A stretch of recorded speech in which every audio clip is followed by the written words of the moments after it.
Hi, hello everyone. This is Chakit from VAC Global Education. Today we have got Ashish Sharma with us. He is an LIA based in Auckland, and we are here today to help you understand the visa category where how you will be transiting from student visa to your post-study work visa and your residency. So we are going to discuss this step by step. So watch this video till the end so that you get the complete information about skilled migrant category, green list, and how you will be eligible to get your residency. So welcome Ashish in today's video.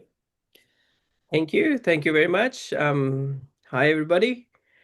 Congratulations. If you're watching this video, you'll probably already have your student visa. So, yeah, you'll be somewhere around me here on Perfect. this part of the world.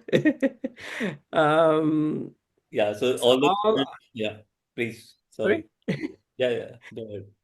So I'll talk. I'll give you a little bit of the background.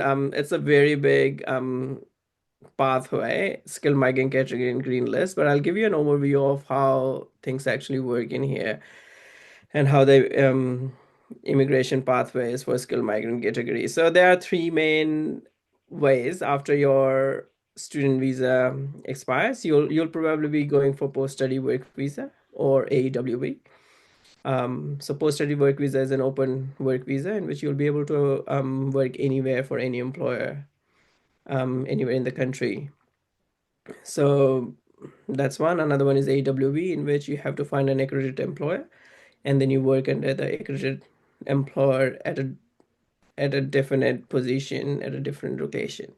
So even though if you have to change locations or your job descriptions and stuff like that, you have to apply for variation of conditions for doing that. It's very important to make note of that. And after that, once you have gained experience, once you have gained your qualification, you will be looking to apply for your residence. There are three main paths for residence. One is skilled migrant category, the another one is green list pathway, and the care workforce and transport sector agreement pathway. So skilled migrant is the biggest chunk of one that it holds, unless you have got your qualification in a green list or you have got a job offer from a green list, ENSCO code, job job title.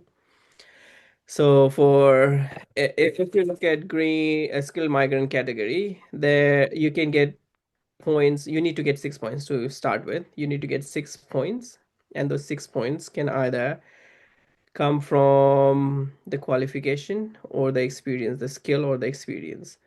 So it could be a qualification or registration that would require you to work for at least 5 years. That'll give you 6 points. A PhD or a doctorate will straight away give you a 6 points, and a job offer in New Zealand from an accredited employer that pays you three times the median wage. Median wage at the moment is 31.61, which is going to increase to 33 point something from 18th of August. So that's important to know, and it changes every year. So you have to make sure when you are applying for your residence and you are claiming any work experience, your job requirements meet that year's requirements, including if it requires median wage, then it has to be at least the median wage or the job sector rate, current rate that would be there for a particular job, then it has to be at least that for you to be able to claim that experience. Another one is for a master's degrees, you get 5 points. With that, you need at least 1 year of skilled work experience in New Zealand. So to make it into 6 points to apply. If it is a postgraduate diploma or an honors degree, bachelor's honor degrees, or if you get paid two times the median wage, then you get 4 points and you need 2 years of experience to apply for residence to make it to 6 points. And if you only have a bachelor's degree or a postgrad certificate, or if your job offer pays 1.5 times, then you get 3 points and you have to work for another 3 years in as a skilled job to be able to apply for residency. That makes it into a 6 points. The another one, another path. So that's the skilled migrant category pathway to be able to claim those 6 points. The other pathway is green list pathway. So either you have a job offer for an occupation in tier one, that'll straight you can apply for residence. The other one is a job offer for an occupation in tier two, in which you have to work for at least 2 years to be able to apply for residence. That's a work to residence pathway. So you have to work in that role for at least 2 years, and then you will be eligible to apply for residence straight away after that.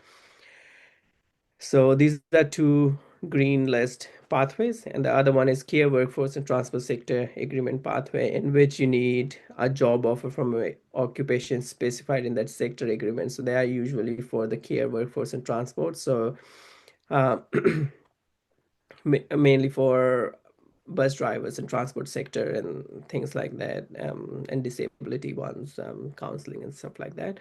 So that's another pathway in which you still need to work for 2 years of the relevant work on a specified visa, and then you can apply for residence through that sector agreement pathway. So, Perfect. so in a nutshell, these are the main three pathways for residence in New Zealand. Skilled migrant being the most broadest one in which people usually do apply for, except if you already fall in a green list pathway. So that's why it's important during your student visa, when you apply to come to New Zealand on a student visa. If you already choose that green list pathway, then it makes it so much easier for you to be eligible for that residence and so on and so forth. So yeah. Perfect. So if I talk about skilled migrant category, for the master student, they get 5 points straight away. Yes. Now, for one Qualification. point, how, it has to be a 1 year experience, and how much should be the salary? So for 1 year of experience, it depends on what job you are doing. So depending on the occupation, it could be either at least the median wage or a sector specific. Okay, so for example, somebody has done, for example, business analytics. Now, masters of business in business analytics, they have done. Now they've got 5 points for their masters. Now, for Yeah. 1 point, 1 year of experience, how much should be the salary for a business analyst profile?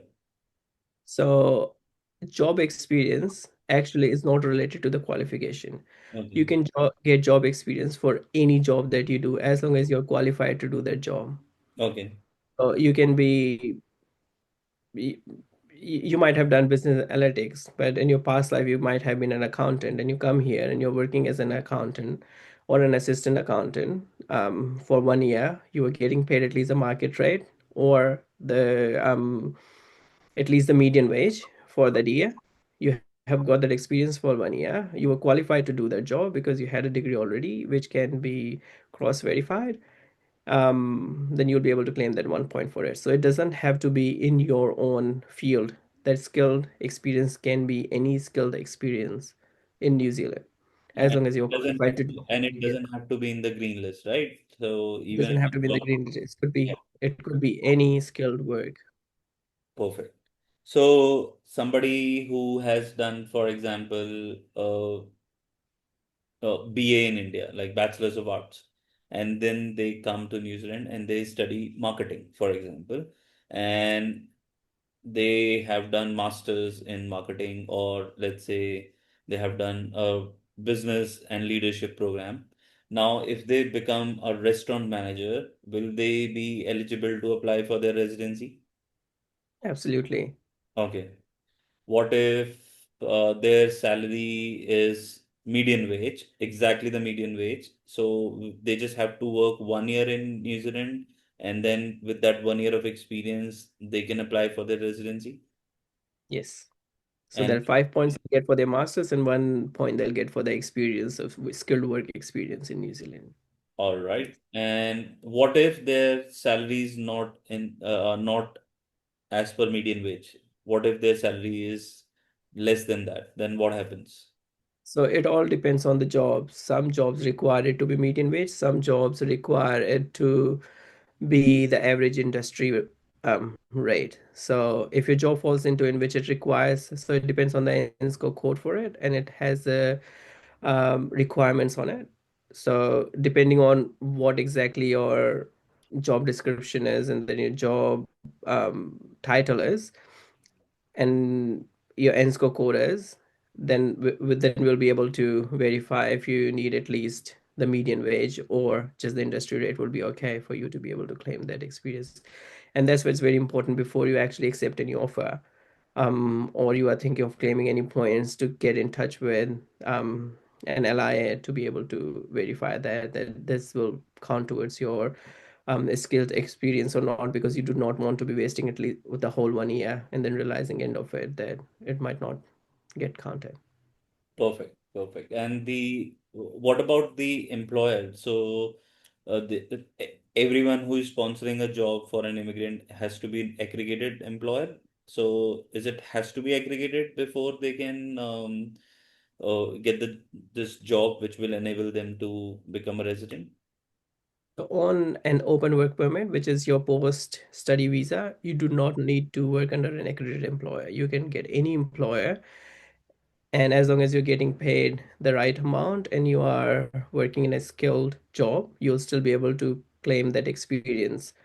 But to apply for residence, you need to have a job offer from an accredited employer to be able to apply for your residence application. Okay, so for example, somebody came to New Zealand and then they worked for, say, Pack and Save. And within Pack and Save, their salary was median wage. So let's suppose instead of working in the IELTS, they were working in an office. Let's say they were doing merchandising and then they were getting paid $33 an hour and they worked for an year there. So will they be able to will that make them eligible for that 1 point? Yes. Okay. It is, but Now, Pack and Save is an accredited employer, but it doesn't need to be accredited employer. It could be any other employer, XYZ, mhm. as long as they have worked for 1 year in a skilled job that pays them right and it follows all the employment law in New Zealand, they'll be able to claim that point, 1 point. So But when they have to will apply they? for residence, if the employer is not accredited, then they need to find another job that with the employer who is accredited, or they get the employer who they're working with accredited for them to be able to So at the sponsor. time of residency, their employer has to be accredited, right? Yes. Perfect. Yes. So, and also everything depends upon what kind of job do they have. Is that correct? So it is not limited to that if you are not coming with a green list program, then you will not be able to get residency. Is that correct? No. That's the whole. So if you are not in green list, skilled migrant category pathway is your pathway to go to, and then you'll be able to claim point for any skilled work that you do or any qualification that you already have.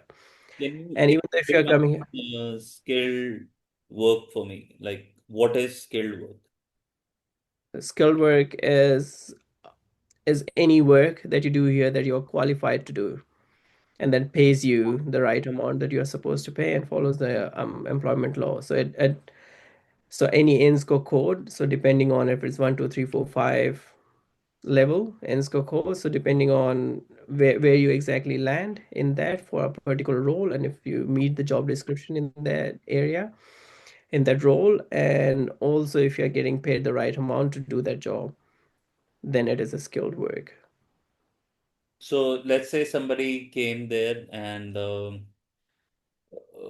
how do I say somebody came there like again let's take the example of a student who has done accounting BCom Bachelor's of Commerce in India and they have come to New Zealand they become they're working as a sales rep in a company. Will that be counted towards the skilled migrant category if they are getting say $30 $35 an hour? Yes, if they're getting paid right, if they're qualified to do their job, so whatever the requirement of their job is, to be able to do it correctly. So there might be a qualification or there might be an experience that attached to it. They might say that they need at least 2 years of experience, or they might need a bachelor's degree to do that job. And as long as they have that, then it's a skill job. All right. So people get very scared, like, oh, I'm not getting a green list program.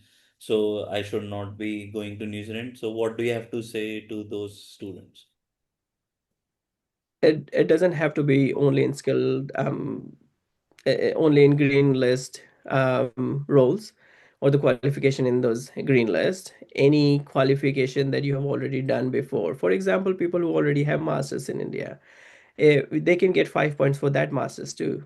So they can come here and do a course that will give them a post-study work visa to be able to get 1 year of experience. Then they'll still be eligible to apply for residence because they Basically, can claim masters five like points that. from the previous masters. Yeah, if that's verifiable here, then they just have to do an NZQA for it. Um, but there's a whole different ways. There's a whole different world out there that you can claim points from. No, so it doesn't just have to be that. And also, it's very important to know that even while you are on student visa, any work that you are doing, if it is the right work, if you follow the right pathway, if you make sure that your job aligns with the job description of ENSCO, and then you are making sure that it's a skilled job, you can claim that experience as well. So even though if you can only work 20 hours a week, so in a year you still be able to claim 6 months for that. So next year you only have to do another 6 months, and then you'll be eligible to apply for residence after masters. Amazing, amazing. That's very insightful. And do we have to cover anything else? So what I'm understanding from this conversation is that as long as you have a proper job which gives you proper salary and it is in line with your past work experience and qualification, and it makes complete sense that how you have transitioned from a BCom degree, getting a job in commerce in any department, and you're getting paid right and you have worked for sufficient amount of duration, then you will be eligible to apply your residency under skilled migrant category. Yes, and it doesn't have to align. So your past experience and qualification doesn't have to align with your qualification here and the experience here. They can be in completely different field. As long as you're qualified to do that work is what's important. Whatever the requirement of the job description is or the ENSCO code is to do that work to make it skilled, then that experience will be counted towards your skilled experience. Perfect. Perfect. It So doesn't have to be in the same area. It could be completely two different things. But as long as you're qualified to do that, I come from health background. Now I'm doing health and safety, and I'm doing consultancy and licensed immigration advisor. If I were to apply, I can get my master's in health and 1 year experience as an LIA to be able to apply. Those two don't match, but it'll still give me a pathway to apply for residency if I had to apply for it. Just okay. giving you an But you don't need one, right? You're a citizen there. example. Great. Yeah, those days are long gone. Perfect. Perfect. So I think we have covered this from. The other one more thing I would like to say is that this is just the job requirement. Apart from that, you'll still need your health character, English language requirements, all other mandatory requirements that you would need with a residence application. You still need that. So this is only for giving you just a very brief overview of how the point system work and how those other two pathway work for residence Because application. most of the students who are deciding upon the course selection, they always try only focusing on that we want to go to a green list program, and then they miss out on all whole lot of opportunities, like for example supply chain management, business analytics, social work comes under the green list, but there are so many different kind of things what they can do in New Zealand, and then they only focus on, hey, I'm not getting a green list program, so New Zealand is not for me, so I want to I always tell them that masters is going to give you 5 points. You just need 1 year of experience. And with that 1 year of experience, what your job is, as long as you are getting paid correctly, as you mentioned, they would be eligible to apply for your residency. So thank you for clearing this one out. And guys, if you have any questions, then you can write it in the comment section. If you guys want to connect with Ashish, there's a link given in the description. Click that link, get in touch with us, and we can set up a meeting with Ashish. Any final words you have before we wind up this video? No, good luck. Choose it right. There's a whole big world out there. It's fun. New Zealand is really, really nice. You'll come here and see how nice people are. So definitely aim for your residence here. That should be the goal. Don't keep applying for more and more visas. Just jump from here to there. Come here, student visa, work visa, and straight to residence. Aim for that. And yeah, if you have any questions, get in touch. Thank Thank you. you. Thank you, Ashish, for taking out time and enlightening us with this power packed session.